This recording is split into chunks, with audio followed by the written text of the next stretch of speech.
ప్రభువైన యేసుక్రీస్తు నామములో మీ అందరికీ వందనాలు.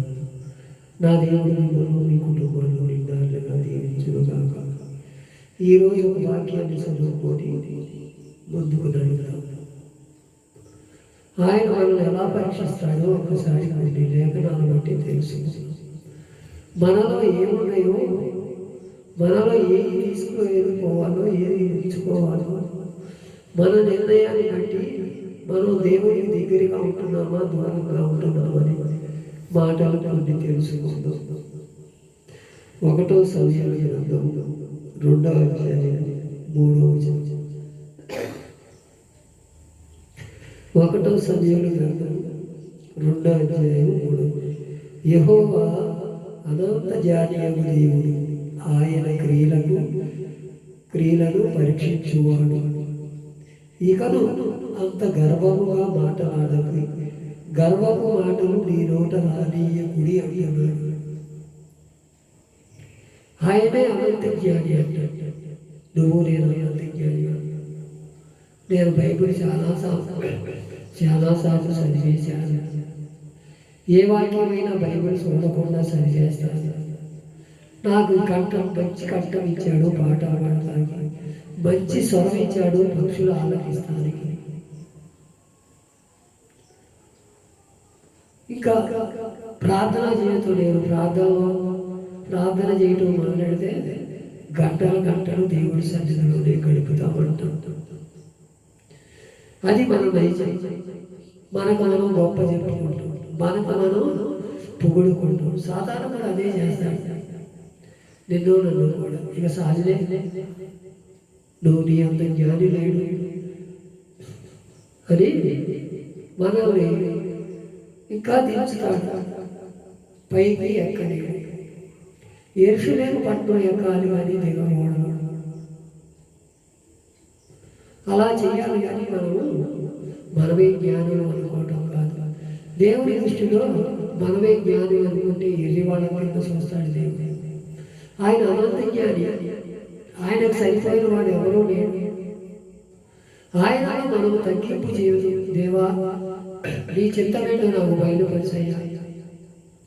ఈ రాత్రికాల సమయంలో నేను ఏదైతే మాట్లాడానో నా నోటికి పోరాయి ఉన్నాయా, నేను నీ చేతికి నేను అప్పచెప్పి ఇస్తున్నానయ్యా, నీ రెక్కలు నేను భద్రపరిచాయని మనం ఒక తీర్మానం చేసుకుని ఆయన ఎదట నిలబడగలిగితే మనకు మంచి మాటలు నేర్పి ఆయన మన క్రియలను పరీక్షిస్తాడు. మన క్రియలు ఎలా ఉంటాయంటే ఒక్కోసారి నేనే గొప్పవాడిని అనుకుంటాను, నాకన్నా ఎవరో లేరనుకుంటాను. అది ఎంతవరకు సభావం మనం తెలుసుకోవాలి. మనం తెలుసుకొని ముందుకు నడిచి గర్వపు మాటలు మన నోటకు రాదేవి. అహంకార బుద్ధి మనలో ఉండకూడదు, అసూయ మనలో ఉండకూడదు. మనమంతా కూడా నెమ్మది కలిగిన జీవితం, తగ్గింపు మనసు, తగ్గింపు ఆలోచన, తగ్గింపులో మనం ఉండగలిగితే మనల్ని హెచ్చించడానికి ఉంటాడు. మనం ఏదైనా ఒక పని మనం చెప్పాడు, ఆ పని నమ్మకంగా చేయగలిగితే మరి ఇంకొక పని చెప్తాడు. అలాగే 5 తలాంతులు ఇచ్చిన వాడికి 5 తలాంతులు పోజేసి మళ్ళీ దేవుని ఎదుట నిలబెట్టించాడు. ఆయనకి మళ్ళీ ఇంకొకటి కలిగాడు. ఏమి ఇచ్చి ఒకటి ఇచ్చిన వాడు తీసుకెళ్ళి భూమిలో పాతిపెట్టినోడి గురించి లాభంలోని మళ్ళీ ఆడికి ఇచ్చాడు. 5 తలాంతులు ఇచ్చిన వాడి. ఆయన ఎప్పుడూ కూడా మనల్ని పరీక్షించేవాడు, పరిశోధించేవాడు, మన ఆలోచన ఎరిగినవాడు, ప్రతిదీ కూడా మన పక్షాన్ని నుండి మన కార్యాలు చూసేవాడై ఉన్నాడు. యెహోవా అనంత జ్ఞాని, ఆయన క్రియలు పరీక్షించేవాడని తెలుసుకోవాలి. అదే కీర్తనల గ్రంథం 2వ అధ్యాయం 3వ వచనం చేసేది. యెహోవా నన్ను పరిశీలించుము, నన్ను పరీక్షించుము, నా అంతర్యమును నా హృదయమును పరిశోధించుము అంటున్నాడు. ఇక్కడ ఆయన పరిశోధించకుండా ఏముంటాడో అనుకుంటా మనం. నా హృదయంలో ఆయన ఏమంటాడు, నేను అన్నీ కూడా మంచి చేస్తాను, నాకు అంతా తెలుసులే అని మనం గర్వ మాటలు మాట్లాడుకుంటూ ఆయన ఎదుగుతాడు. ఆయన తెలుసు. ఆయనకు మనం ఏది మన మాట నోటి రాని పూర్తిగా ఆయనకి ఆధీనంలో ఉంటాం మనం. అది ఆయనలో ఉన్న గొప్పతనం. ఏది కూడా ఆయన ఎదట మనం దాచిపెట్టేవాళ్ళం కాదు. ఆయన ఎదట మనం ఉండేవాళ్ళం కాదు.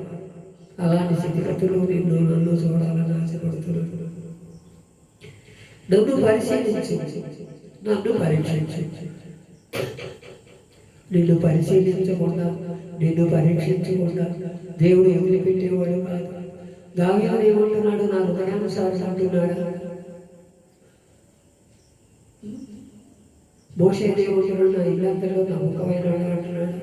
నిన్ను నన్ను ఎందుకన్నా నా హృదయాన్ని పరిశోధించమంటే పరిశోధించుకొని ఉంటాడా? నన్ను పరిశీలించమంటే పరిశీలించుకొని ఉంటాడా? ఒక్కసారి మన హృదయాన్ని పరిశోధించుకోవాలి. దేవుని ఎదుట మనం ఒప్పుకొని తగ్గింపు జీవితం, తగ్గింపు మనసులో మనలో ఉంటే దేవుడు మన పట్ల కార్యం చేసి మన ఆంతర్యములన్నీ కూడా ఆయన హృదయములో పరిశోధించేవాడై ఉన్నాడు. ప్రతిదీ కూడా మన హృదయం దేవాలయంలో ఆయన చేర్చుకుంటే మన హృదయంలో ఉన్న సంభాషణలన్నీ కూడా ఆయనకు వెలుగు తెలియబడకపోయేవేమేమో కలిగి అవి ఎప్పుడు కూడా మరుగులు పడవు. ఎప్పుడు కూడా నేను ఈ మాటలు నేను అనలేదు, నేను అనను అనే ఆ మాటలు కూడా అన్ని మనం తప్పించుకోవచ్చేమో, కానీ ఆయన ఎదుట మనం తప్పించుకోలేము. మనం అబద్ధం ఆడటానికైనా, మనం ఇంకొకటి చేయడానికైనా ఏదైనా మనం సరిపోతాం, కానీ దేవుడు అలాంటి వాడు కాదు. నీ హృదయాన్ని పరిశోధించేవాడు. నీ జ్ఞానంలో కూడా నీ జ్ఞానం ఎంతుందో కూడా తిరిగి కాటా పెట్టి తోసగలవాడు. నీకు జ్ఞానం ఎంతుందో, నాకు జ్ఞానం ఎంతుందో ప్రతిదీ ఆయనకు తెలుసు. తెలియనిది కాదు. మనం అలాంటి స్థితిలో ఉండకూడదని దేవుడు కోరుకుంటున్నాడు. కీర్తన గ్రంథం 97 కీర్తన 11 నీతిమంతుల కొరకు వెలుగును, యథార్థ హృదయముల కొరకు ఆనందం ఎత్తబడినదంట. నీతిమంతులంట వెలుగులో ఉంటారంట, యథార్థవంతులు ఆనందంగా ఉంటారంట. పాపం చేసిన వాడే బిక్కు అంటూ ఉంటాడు. తప్పు చేసిన వాడే భయపడతాడు. ఏ తప్పు చేయని వాడు ఎప్పుడూ కూడా భయపడడు. దేవుని ఎదుట అక్కడి భయభక్తులు కూడుకొని, అయ్యా నీ చిత్తం నాకు బయలుపరిచయ్యా, నన్ను నా నోట ఏ మాట కపటమైన మాటలు రానియకయ్యా, నా హృదయాన్ని పరిశోధించువయ్యా, నన్ను పరిశీలించి నన్ను నీ సన్నిధిలో గడిపే కృపను నాకు దయచేయ్యా, నీ సన్నిధిలో నన్ను తోసివేయబాకయ్యా అని దావీదు అన్నాడు. మనం కూడా అంటే ఆయనకు ఆనందం అనేవారు ఆనందముగా ఉంటాము. మన హృదయాన్ని ఆయనకు అప్పగించుకుందాం. నీతిమంతుడికి, యథార్థ హృదయానికి ఆయన వెలుగు రక్ష ఆనందమై ఉన్నాడు. ఆయనే మనకి నేను పరీక్షించేవాడు. మన అంతర్యాలన్నీ కూడా పరిశోధించి ముందుకు నడిపే దేవుడు. ఆయనకు మన హృదయం అప్పచెప్పుకొని మన జీవితంలో ముందుకు సాగుదాం. ఎక్కడ కూడా ఇటువంటి ఆలోచన లేక దేవుని ఎదుట దేవుని ఆలోచనలో మనం నిత్యం జీవించే కృపను మనకు దయచేయమని దేవుని ఎదుట ఎప్పుడూ కూడా తగ్గింపు జీవితం, తగ్గింపు మనసులో మనం అడగలిగితే దేవుడి కార్యం చేసి నీ కుటుంబాన్ని, నా కుటుంబాన్ని దీవించి ముందుకు నడిపించరుగాక. ఆమేన్, ఆమేన్. అందరికీ వందనాలు.